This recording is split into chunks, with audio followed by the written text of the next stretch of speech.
Dans cette vidéo, nous allons voir un exemple de l'algorithme WPGMA.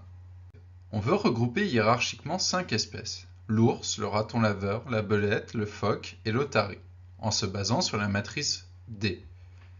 Comme D est symétrique, on peut simplement représenter une moitié. On choisit ici la triangulaire inférieure. Itération 1. Tout d'abord, il faut trouver la position du minimum de D. C'est la valeur 24 entre otarie et phoque. On va donc regrouper ces deux espèces sous le nom OP. On crée donc le nœud OP et on calcule la distance du nœud à ses fils. Delta OP phoque est obtenu en prenant la moitié de la distance entre otarie et phoque moins la distance du nœud phoque aux feuilles, c'est-à-dire 12 moins 0 car phoque est une feuille. Le calcul est similaire pour delta OP otarie. On note au passage que la distance delta OP du nœud OP aux feuilles est de 12. Finalement, on calcule la distance du nœud OP aux autres éléments de D en utilisant la formule de WPGMA.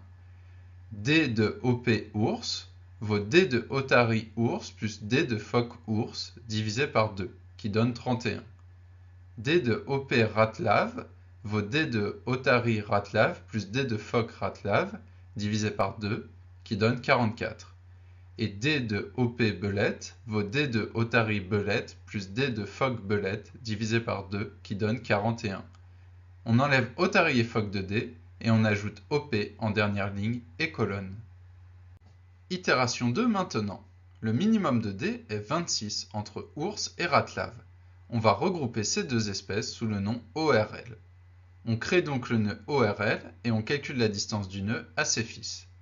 Delta ORL ratlave est obtenu en prenant la moitié de la distance ours ratlave moins la distance du nœud ratlave aux feuilles, c'est-à-dire 13 moins 0 car ratlave est une feuille.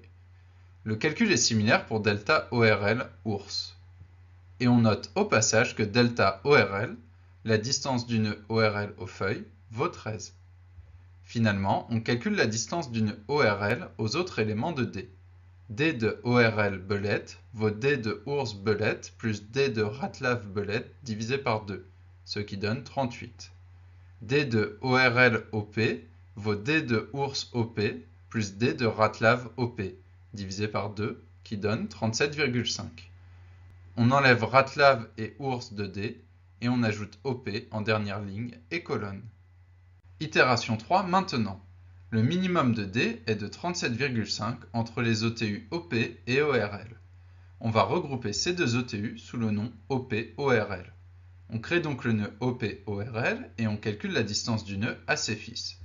Delta OP-ORL OP est obtenu en prenant la moitié de la distance OP-ORL moins la distance du nœud OP aux feuilles, c'est-à-dire 18,75 moins 12 égale 6,75.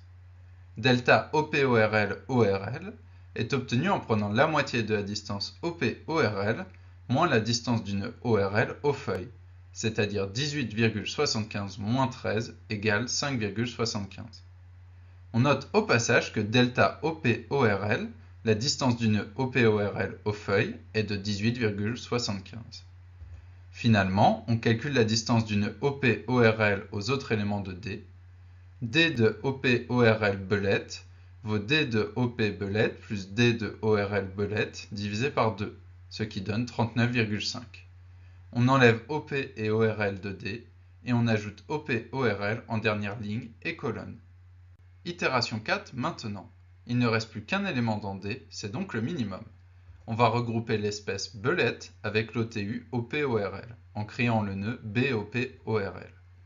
La distance du nœud à ses fils est delta BOP-ORL belette est obtenue en prenant la moitié de la distance OP-ORL belette moins la distance du nœud belette aux feuilles, c'est-à-dire 19,75 moins 0 car belette est une feuille.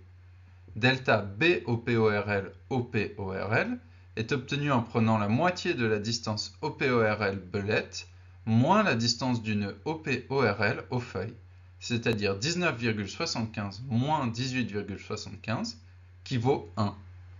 On note au passage que la distance du nœud BOP-ORL aux feuilles est de 19,75.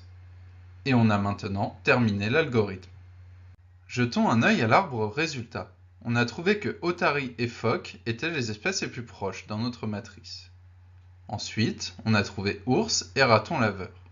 Finalement, on a trouvé que les groupes otarie-phoque et ours-raton laveur étaient plus proches entre eux qu'ils ne l'étaient de la belette.